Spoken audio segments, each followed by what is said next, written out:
M Kumar, mathematics classes.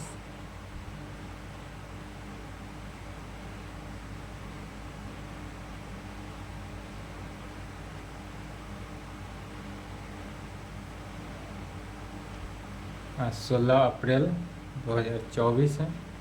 16 अप्रैल महान सम्राट अशोक का जन्मदिन है। सम्राट अशोक को जन्मदिन की हार्दिक शुभकामनाएं।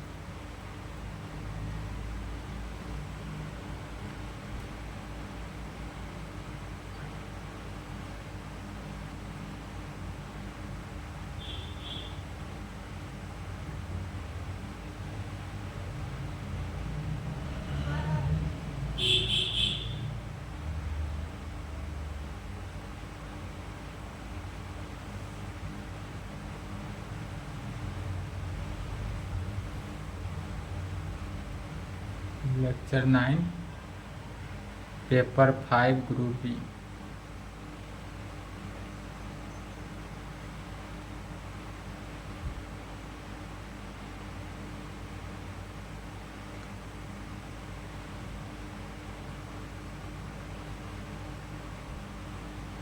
Riemann integration, paper 5 group B, Riemann integration.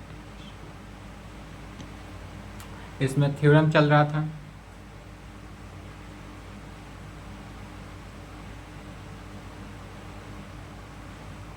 Next theorem लिखेंगे।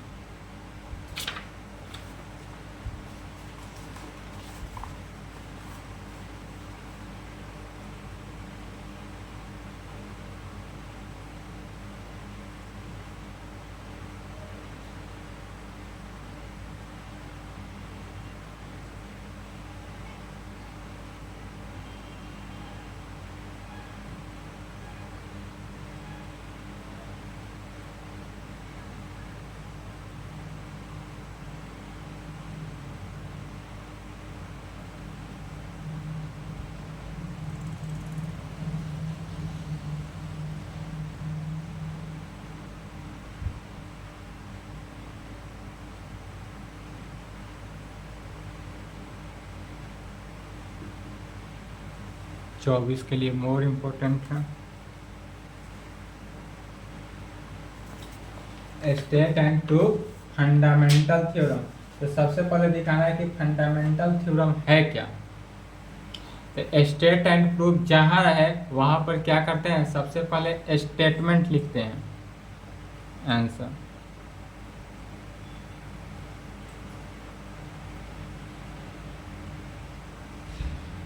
स्टेटमेंट किसका लिखा जाएगा, तो फंडामेंटल थ्योरम का। या फंडामेंटल थ्योरम जो हुआ वह किसका, रीमान इंटीग्रेशन में चल रहा है, मैंने कैलकुलस का हुआ।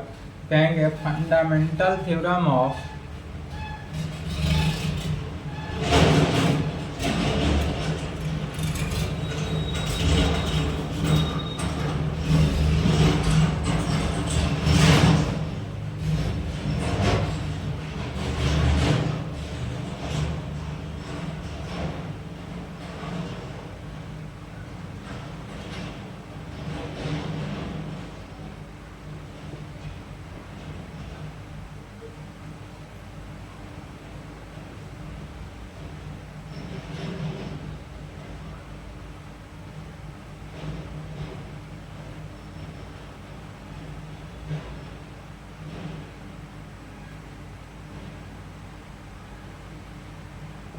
कहेंगे fundamental theorem of an integral calculus state that, यह जो फंडामेंटल थ्योरम का कैलकुलस होता है वह किस पर आधारित होता है, तो एफ एफ फंक्शन। यदि हमारे पास फंक्शन एफ एक्स जो है वह आर इंटीग्रेबल होना चाहिए। जो फंक्शन एफ एक्स होगा वह कैसा होना चाहिए, आर इंटीग्रेबल।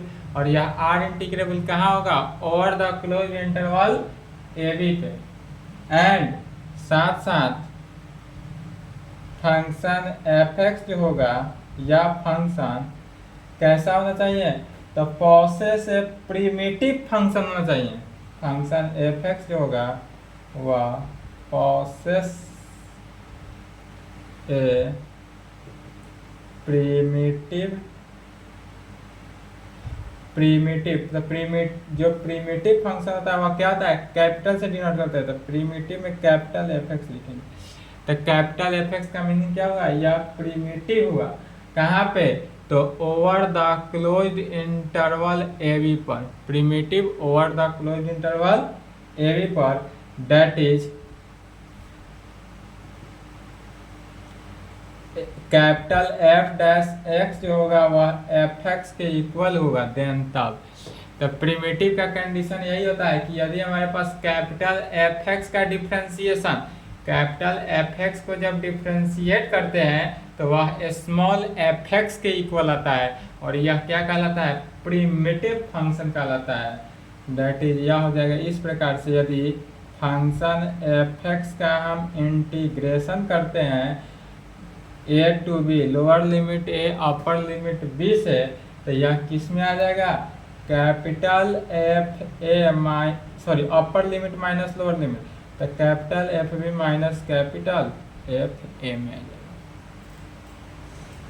अब यही प्रूव करेंगे कि एफ एक्स का जो इंटीग्रेशन होगा लोअर लिमिट से अपर लिमिट, या F B minus F A की इक्वल होगा।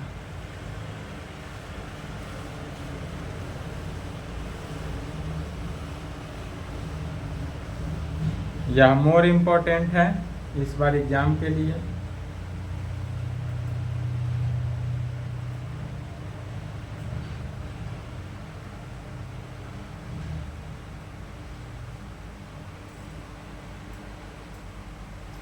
इसका प्रूफ के लिए सबसे पहले एक स्मॉल एफ एक्स फंक्शन को कंसीडर कर लेते हैं, और यह फंक्शन ऐसा फंक्शन होना चाहिए जो क्या होगा, आर इंटीग्रेबल में होना चाहिए over the closed interval A B पर, और जो प्रोसेस होगा कहाँ से, प्रिमिटिव फंक्शन से। तो कहेंगे let a function, let a function f(x) is r integrable over the closed interval a b and f(x) possesses a primitive capital F X. Primitive जहाँ रहे वहाँ पर क्या आ जाएगा, capital F X, primitive capital F X over the closed interval A B. Closed interval A B ना लिखकर इस प्रकार से सिंबल में भी दे सकते हैं, that is capital F X का डिफ्रेंसिएशन, यह जो कैपिटल एफ एक्स है इसका डिफ्रेंसिएशन स्मॉल एफ एक्स के इक्वल, दैट इज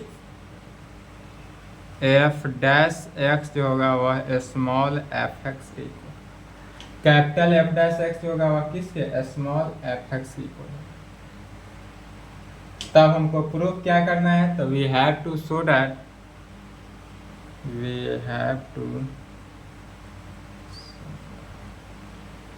प्रूफ करना क्या है, तो स्मॉल एफ एक्स का integration lower limit A upper limit B, या क्या होगा, capital F B minus capital F A के इक्वल होना चाहिए। इसी को प्रूफ करना है।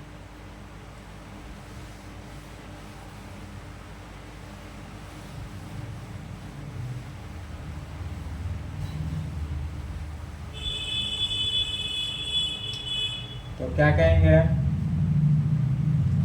सबसे पहले इसके लिए एक कंसीडर ले लेते हैं, आलेख इंटरवल है ए से बी, यह क्लोज्ड इंटरवल ए से क्या तक हुआ, बी तक। ए जो क्लोज्ड इंटरवल हुआ या ए पर x0 हुआ, x1 हुआ, x2 हुआ, डॉट डॉट डॉट कहाँ तक, xr माइनस 1 हुआ, x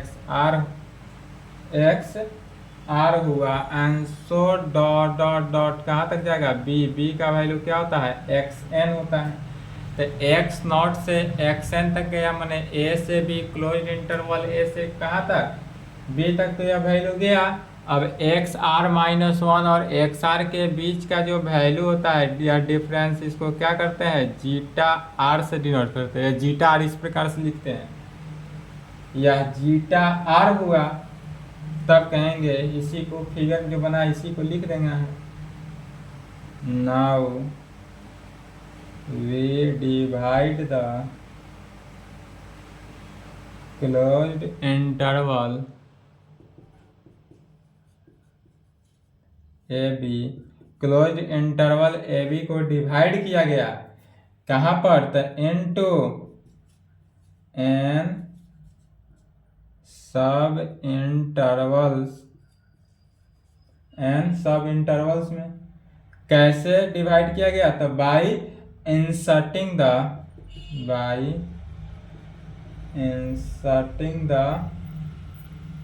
पॉइंट्स, ए का वैल्यू कहाँ से, X not less than X one less than X two less than dot dot dot less than X N का वैल्यू। यह इस प्रकार से इसको क्या किया गया, इंसर्ट करके इसको बांटा गया, दैट इज तोड़ा गया, डिवाइड किया गया। अब इसी को किस चीज से डिनोट करते हैं, पार्टीशन बाय पी से। यह सब पिछला क्लास में चला हुआ है, पिछला लेक्चर को देख के चलेंगे। We denote this partition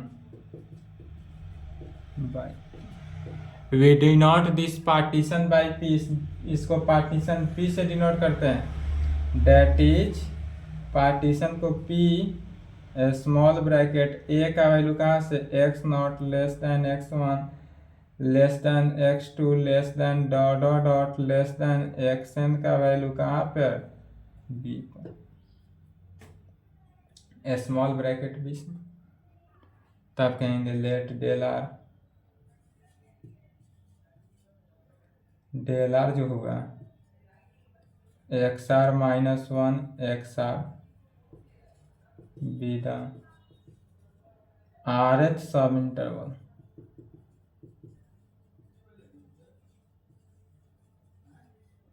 and modulus of del R X R minus one. क्या होता है, तो rth सब इंटरवल जो होता है वह क्या होगा, अपर minus lower minus, secondary minus first को माइनस कर देते हैं, मॉडुलस के फॉर्म में आ जाता है, और यह क्या हुआ, लेंथ हुआ, तो कहेंगे बी इट्स लेंथ। और यह जो निकला मॉडुलस ऑफ डेल आर का वैल्यू, यह क्या निकला, लेंथ हुआ। इक्वेशन 1 को ध्यान रखेंगे, इसका यूज है आगे।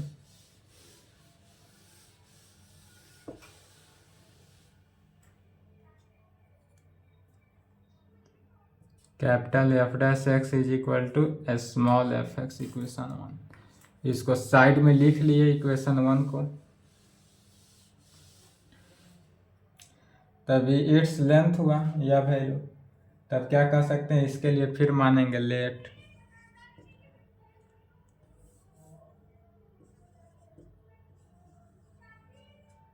जीटा आर, यह जो वैल्यू लिखा जा रहा है किसका, जीटा का value, zeta R B any point इन किसका, डेल आर का। लेट यहाँ पर क्या मानते हैं कि जीटा आर जो है be any point in del R, यह एनी डेल आर का वैल्यू होगा क्या, जीटा आर। और यह जो डेल आर का वैल्यू होगा यह क्या हो जाएगा, X R minus one, X R minus one से कहाँ तक जाएगा, एक्स आर में गया। एंड अब यहाँ पर निकालते हैं किसका value, norm of partition P. तो नॉर्म ऑफ पार्टीशन पी को पी लिखकर दोनों तरफ से डबल लाइन देकर डिनोट करते हैं, या मैट्रिक्सेस में डिनोट करते थे। 12th क्लास मैट्रिक्सेस या ग्रेजुएशन पार्ट 1 में मैट्रिक्सेस को इस प्रकार से डिनोट करते थे। यहाँ मैट्रिक्सेस ना कह के क्या कहना है, नॉर्म ऑफ पार्टीशन पी, यह जो हुआ नॉर्म ऑफ पार्टीशन, यह किसका वैल्यू है, नॉर्म ऑफ पार्टीशन पी, जो मैक्सिमम ऑफ किसका, और यह वैल्यू हो गया maximum of del 1 del 2 dot dot dot modulus of किस में del n। यह इस प्रकार से होगा, कहेंगे सिंस यदि f(x) is R integrable over close interval A B and from कहाँ से, इक्वेशन 1 से। तो इक्वेशन 1 से क्या था, कैपिटल f'(x) जो है वह स्मॉल f(x) के इक्वल है। डेट इज स्मॉल f(x) जो होगा वह क्या हो जाएगा, कैपिटल f'(x) के इक्वल है। लेफ्ट को राइट में, राइट को लेफ्ट में लिख सकते हैं। तब कहेंगे इसलिए f'(x) जो होगा वह भी आर इंटीग्रेबल होगा, कहाँ पर, over the close interval A B पर। कहाँ से, तो बाय लिमिट के डिफिनीशन से।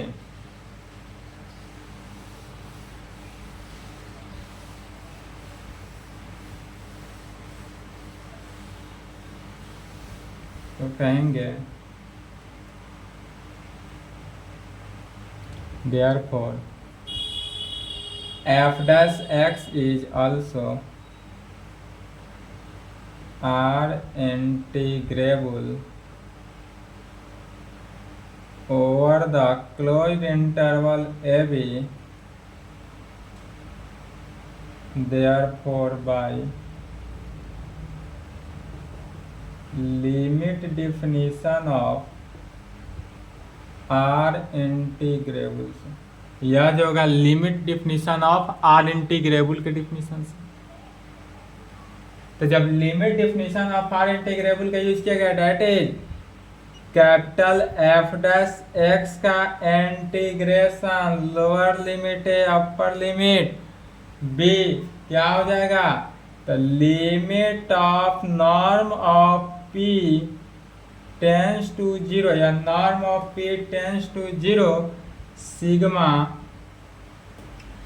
f'(x), x के जगह पर क्या हो जाएगा, जीटा r। तो सिग्मा f'(जीटा r) मॉडुलस ऑफ किसका, डेल r, जहां r का वैल्यू 1 से n, r का वैल्यू क्या होगा, 1 से n। डेट इज f'(x) जो हुआ, यहाँ पर देखेंगे पुनः f'(x) इक्वेशन 1 से f'(x) तो स्मॉल f(x) की इक्वल हुआ। यह जो कैपिटल f'(x) है इसको स्मॉल f(x) लिख सकते हैं। तो यह वैल्यू हो जाएगा इंटीग्रेशन ऑफ a से b स्मॉल f(x) dx का limit norm of p tends to 0, या किसका वैल्यू निकलेगा, norm of p tends to 0, जो सिग्मा का वैल्यू होगा सिग्मा f'(जीटा r) modulus of del r, जहां r का वैल्यू 1 से n तक जाएगा। और इसको इक्वेशन 2 ले लेना है, इक्वेशन नंबर 2 ले लेंगे। तब कहेंगे नाउ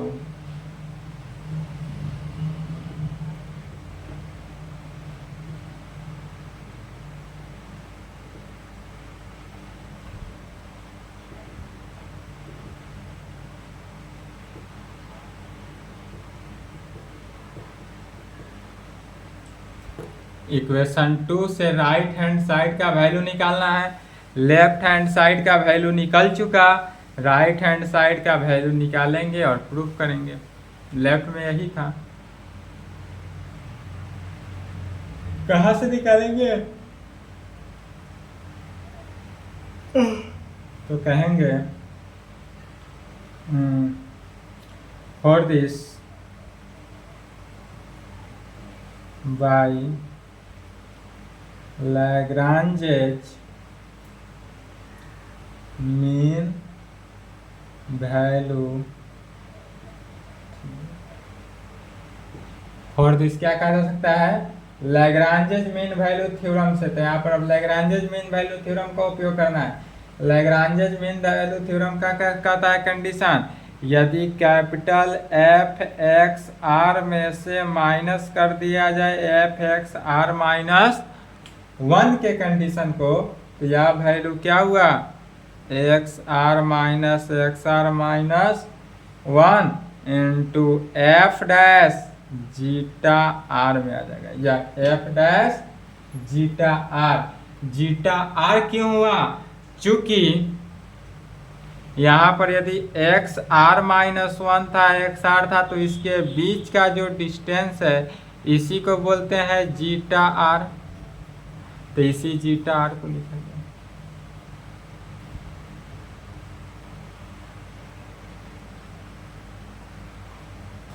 और यह जो वैल्यू दिया, यह एक्स आर माइनस 1 और इतना क्या होता है, मॉडुलस ऑफ डेल आर का वैल्यू। तो modulus of del R F dash R zeta R में, अर्थात लेफ्ट हैंड साइड में क्या लिख लेते हैं, यह वैल्यू, और राइट हैंड साइड यह वैल्यू, अर्थात modulus of del R F dash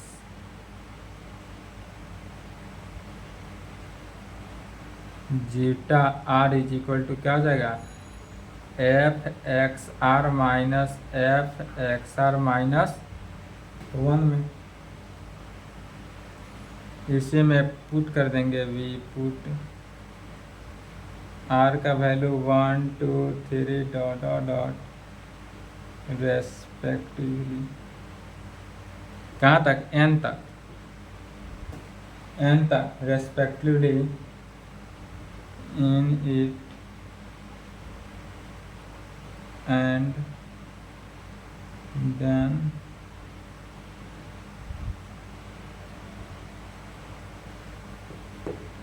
यदि इस इक्वेशन में r का वैल्यू 1 2 3 डॉट डॉट डॉट कहाँ तक, n तक पुट करना है और सभी को ऐड करना है, तब क्या होगा सो देखते हैं।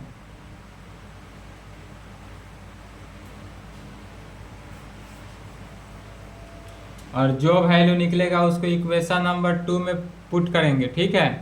तो इक्वेशन नंबर 2 को याद रखेंगे। तो यह जो वैल्यू निकलेगा किसका,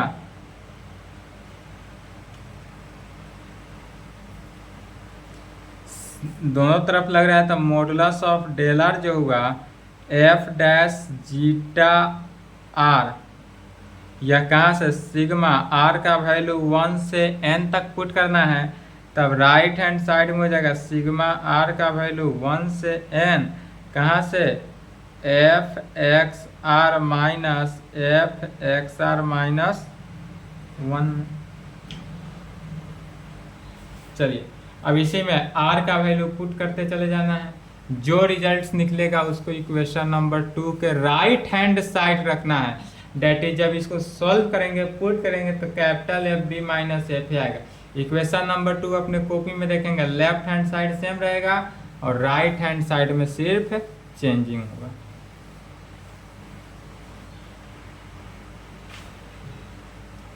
तो क्या हो जाएगा, यह value is equal to, left hand side तो जो है सो रहेगा, राइट हैंड साइड आर का वैल्यू एक बार 1 रखेंगे तो क्या हो जाएगा, F x1 minus F x1 minus 1 क्या हो जाएगा, x0 हो गया। ऐड करते चले जाना है, फिर एक टर्म हुआ, दूसरा टर्म में जोड़ेंगे 2 रखेंगे तो F x2 minus F x1 plus F x3 minus F x2 plus dot dot dot plus F xn minus F xn minus 1 F xn minus. अब देखते हैं जो टर्म कैंसिल होने वाला होगा सभी को कैंसिल करते चले जाना है। क्या टर्म कैंसिल हो रहा है, तो इसका फर्स्ट टर्म इसके लास्ट टर्म से कैंसिल हुआ, इसी प्रकार इसका जो फर्स्ट टर्म हुआ वह इसके लास्ट टर्म के साथ कैंसिल हुआ, इसी प्रकार इसका जो फर्स्ट टर्म हुआ थर्ड का लास्ट के साथ कैंसिल होगा और इसका लास्ट टर्म इसके फर्स्ट टर्म के साथ कैंसिल हो जाएगा। तो बचेगा क्या वैल्यू, तो यह बचा F X N minus F X not. क्या बचा, F X N minus F X not में, और एफ यह एक्स एन जो हुआ एक्स एन पर क्या वैल्यू देता है, बी है, चूंकि बी एक्स एन के इक्वल होता है और ए जो होता है वह एक्स नॉट के इक्वल होता है, तो यह F B minus X F A हो गया। अब इसी में टेकिंग लिमिट ले लेते हैं, taking limit norm of p tends to 0 in both side. तब लेफ्ट हैंड साइड में क्या हो गया, limit norm of p tends to 0 sigma r का वैल्यू 1 से n modulus of del r f dash zeta r, या is equal to right hand side देखेंगे तो एफ बी माइनस एफ है, इसमें नॉर्म का लिमिट कार्य ही नहीं किया तो यह क्या हो जाएगा, एफ बी माइनस एफ ही रहा, तो यह एफ बी माइनस एफ ही रहा। अब इस वैल्यू को कहाँ पर इक्वेशन 2 में पुट कर देना है, आंसर हो गया। इक्वेशन 2 का राइट हैंड साइड यही था जो इसका लेफ्ट हैंड साइड निकला, तो वी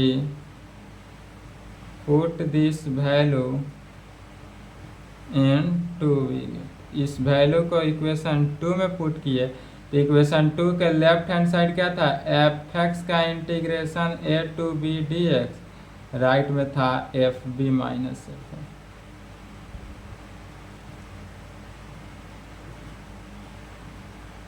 चलिए तो यहाँ तक कंप्लीट करेंगे और इससे फंडामेंटल थ्योरम का जो फंडामेंटल थ्योरम अगर एग्जाम में आए तो इसको सॉल्व करके आना है, छोड़ना नहीं है, और यह आने की संभावना है फंडामेंटल थ्योरम।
चलिए यहाँ पर अगर इस टाइप से रहे तो कैसे बनाएंगे, कंस्ट्रक्ट एन एग्जाम्पल, मैंने एक एग्जाम्पल लेना है ऑफ है किसका, function F which is not R integrable, ऐसा फंक्शन का लेकर चलेंगे जो आर इंटीग्रेबल नहीं हो, बट मॉडुलस ऑफ एफ, उसका मॉडुलस जब निकालेंगे तो वह क्या होना चाहिए, आर इंटीग्रेबल होना चाहिए। आंसर लिखेंगे, प्रूफ कहता तो प्रूफ लिखते, प्रूफ नहीं कर रहा है चूंकि, इसलिए आंसर लिखेंगे। तो सबसे पहले फंक्शन एक कंसीडर करते हैं, मैंने मानते हैं वी कंसीडर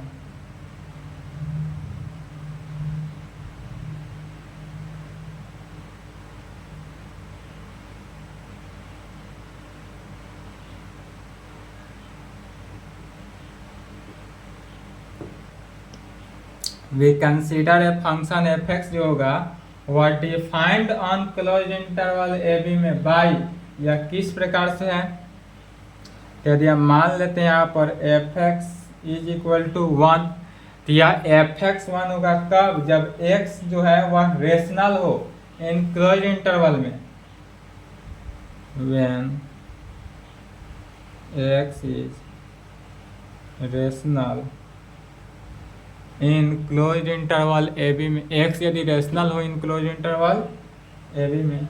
और दूसरा यदि एफ एक्स का वैल्यू -1 होगा, कब होगा, तो व्हेन जब एक्स इज इरेशनल होगा, कहाँ पर, इन क्लोज इंटरवल ए बी पर। यदि एक्स जो है वह इरेशनल हो जाए कहाँ पर, तो क्लोज इंटरवल ए बी पर, तब तो कहेंगे वी शैल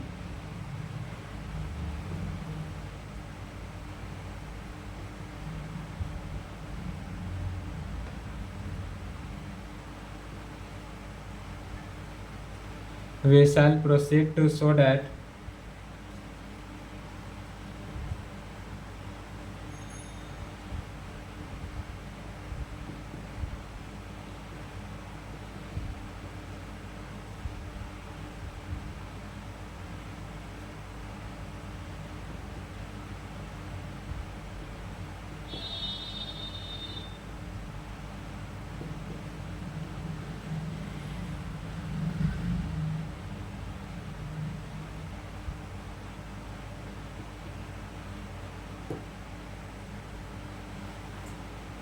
तब इस कंडीशन में क्या कहेंगे, we shall proceed to show that F X is not R integrable. हमारे पास फंक्शन जो है एफ एक्स वह आर इंटीग्रेबल नहीं है, लेकिन मॉडुलस ऑफ एफ एक्स जो होगा वह आर इंटीग्रेबल होगा over the close interval A B पर। यह क्यों लिखा गया, क्योंकि यह क्वेश्चन में ही दे रहा है कि एफ जो है वह आर इंटीग्रेबल नहीं है, लेकिन मॉडुलस ऑफ एफ जो है वह क्या है, आर इंटीग्रेबल है।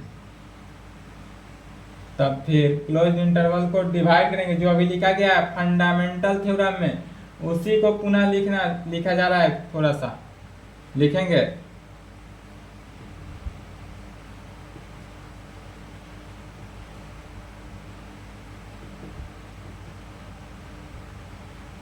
We divide the closed interval AB into n sub-intervals by inserting the points। और इंसर्टिंग द पॉइंट्स क्या हुआ, a is equal to X not, x1, x2, xn और यह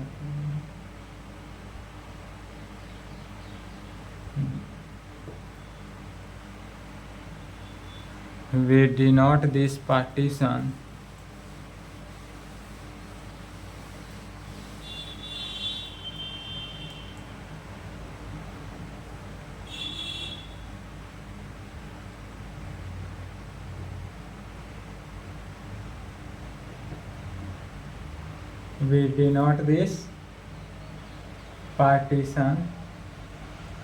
by E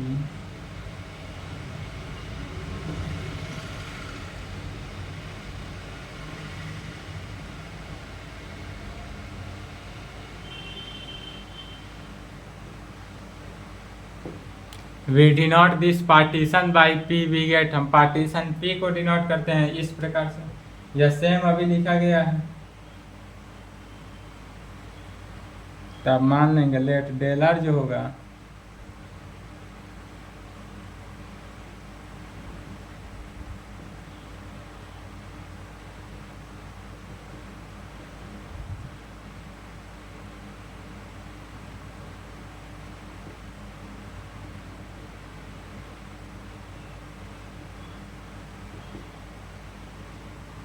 and modulus of इतना हो गया by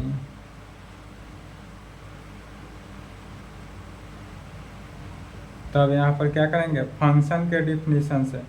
function का definition क्या कहता है, तो फंक्शन ऑफ एफ एक्स जो है वह less than equal to 1 minus कहाँ पे, तो फॉर ऑल जहाँ एक्स जो है वह क्लोज इंटरवल ए बी पर। एक्स का वैल्यू कहाँ है, क्लोज इंटरवल ए बी पर। तब कहेंगे विच shows that which shows that function f(x) is bounded in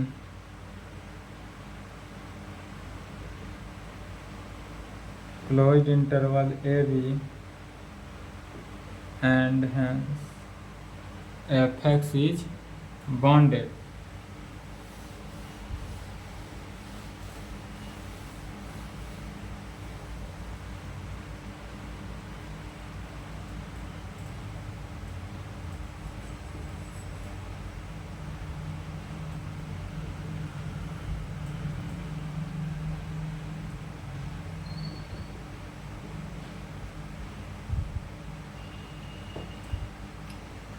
bonded कहाँ पर होगा? एन सब इंटरवल डेलर को, इसलिए सिंस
अब देखना है LPF का वैल्यू क्या होगा। तो यहाँ कैपिटल MR का वैल्यू तो 1 होगा, माइनस MR -1 कहाँ पर? तो दिया हुआ फंक्शन के डिफिनीशन से ही, रेशनल और इरेशनल से। तो LPF निकालने क्या जानते हैं? सिग्मा R का वैल्यू 1 से n होता है, R का वैल्यू n से 1। LPF है तो स्मॉल MR मॉडुलस ऑफ कितना? डेलर में। फिर यहाँ पर सिग्मा R स्मॉल MR का वैल्यू -1 है और मॉडुलस ऑफ डेलर है तो मॉडुलस ऑफ डेलर ही रहा। तो यह हो जाएगा सिग्मा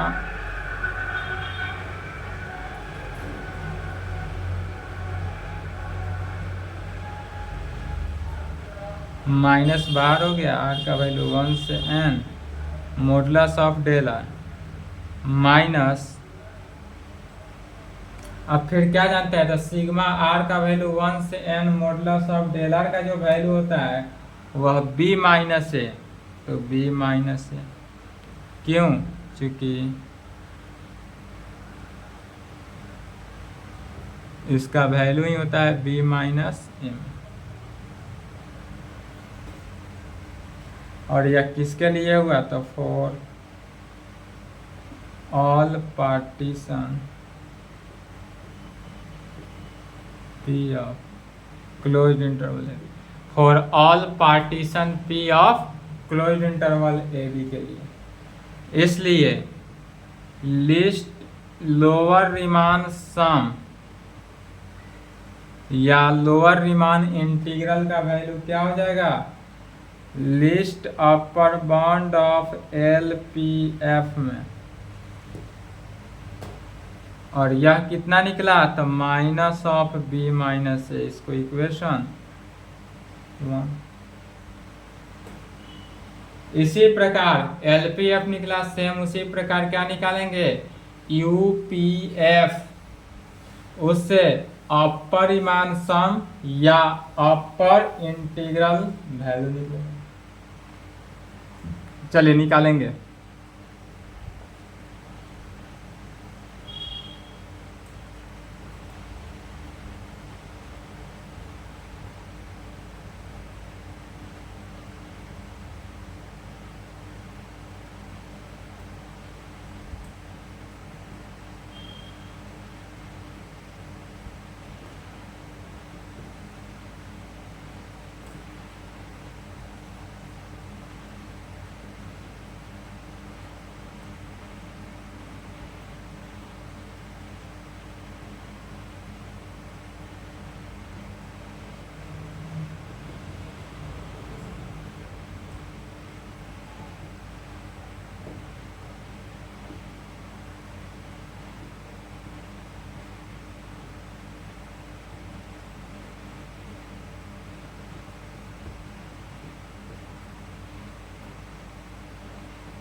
सेम उसी प्रकार यूपीएफ निकला, अब परिमाण सम निकल गया। अब फर्स्ट और सेकेंड से देखते हैं, तो कहेंगे from first and second we get equation 1 और इक्वेशन 2 से क्या हो जाएगा, तो लोअर रीमान सम जो है अपर रीमान सम की इक्वल नहीं है, क्योंकि लोअर रीमान सम का वैल्यू निकला माइनस ऑफ बी माइनस है, अपर रीमान सम का बी माइनस है। तो फर्स्ट और सेकेंड से निकला कि lower Riemann sum not equal to upper Riemann sum के इक्वल नहीं है, इसलिए which shows that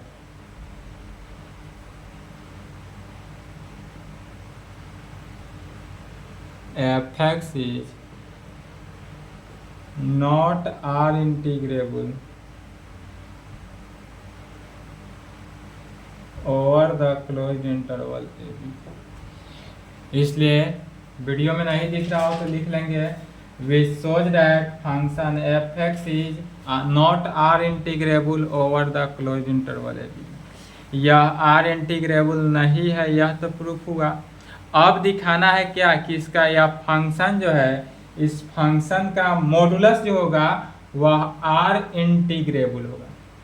function r integrable नहीं है, यह प्रूफ हो गया। अब प्रूफ करेंगे कि फंक्शन का मॉडुलस जो होगा वह r इंटीग्रेबल होना चाहिए। कहेंगे again by definition of function fx। Function fx के डिफिनीशन से हम पाएंगे, क्या पाते हैं, तो फंक्शन का डिफिनीशन है fx इज इक्वल टू 1 कब होगा, तो इफ यदि x is rational in closed interval A B में हो, और यह -1 होगा इफ यदि x is irrational in closed interval A B में। इरेशनल होगा कहाँ पर, in closed interval A B पर। इसलिए मॉडुलस ऑफ fx, अब मॉडुलस ऑफ fx निकालेंगे तो मॉडुलस ऑफ fx में क्या हुआ, सभी पर मॉडुलस लग गया, तो मॉडुलस ऑफ 1 और मॉडुलस ऑफ -1। मॉडुलस ऑफ 1 कहाँ पर, इफ जब x इज रेशनल हो इन कहाँ पर, तो क्लोज्ड इंटरवल ए बी पर।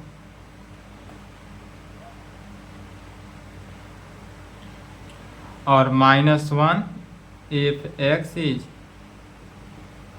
इरेशनल।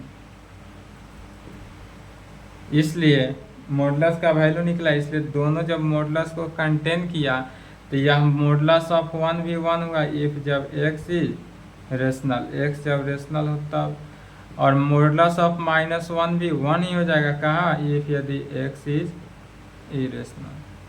x यदि क्या हो, इरेशनल हो, तब इस कंडीशन में दोनों में तो मॉडुलस ऑफ fx का वैल्यू जो निकला वह कितना निकल गया, 1 रेशनल के कंडीशन में भी और इरेशनल के कंडीशन में, दोनों कंडीशन का वैल्यू अब सेम एक ही पॉइंट पर निकल रहा है वैल्यू। इसलिए कहा जा सकता है मॉडुलस ऑफ fx जो हो जाएगा यह इक्वल टू 1 हो जाएगा कहाँ पर, फॉर ऑल जब x बिलोंग्स टू क्या करता हो, क्लोज इंटरवल ए बी पर हो। कहाँ पर, for all x belongs to close interval A B के कंडीशन में। तब कह सकते हैं which shows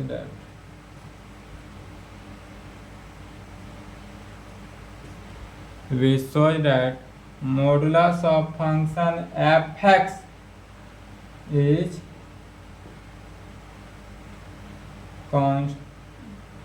modulus of function fx is क्या हो जाएगा, यह फंक्शन जो होगा वह कांस्टेंट फंक्शन हो जाएगा, कांस्टेंट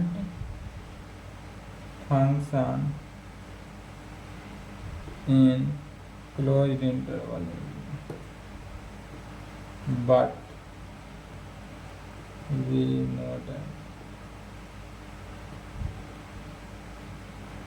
every bounded function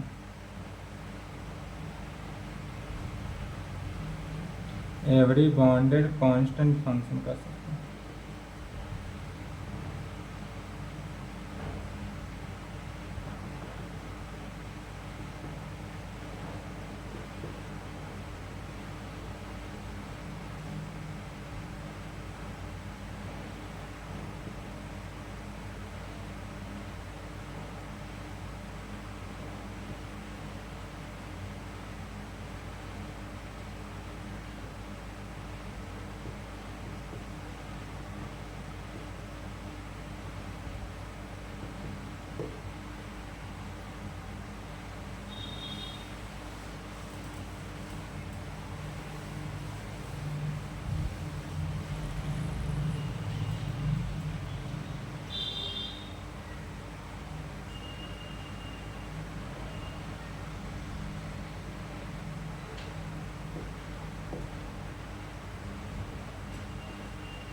यहाँ पर प्रूव हुआ, यही प्रूव करना था।